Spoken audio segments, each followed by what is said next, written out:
What is one of the biggest challenges that you see facing businesses as of today as far as diversity and inclusion? I mean, I see people are trying, but you know. Yeah, I think we have a lot of different things.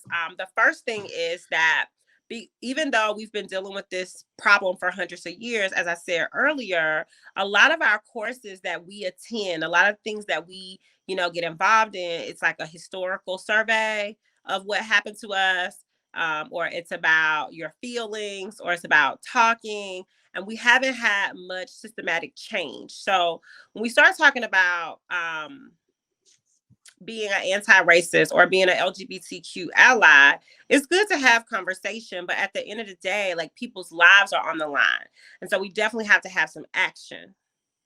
And I think that is the piece that we're missing in a lot of these things that are happening. And so in my mind, when people are coming in and they're actually learning how to change their behavior, and that they're actually understanding racism and what it means. So racism, when we say something is racist, we're not asking you to like us. We're not asking you to love us.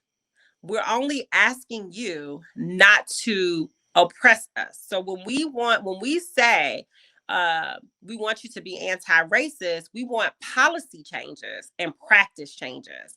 We're not necessarily looking to be play favorites.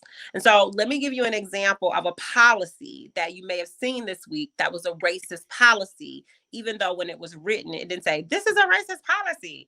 But did you see that article this week? It was a Black woman and a white man. They were married, and they tried to sell their house. I believe it was in Florida, and they put their house on the market, and they got it, appraised, and it was worth one thing. When they took the pictures of the Black people off the walls, and they changed all of the different pictures and called in an appraiser, there was a 40% difference in the cost of the value of the house.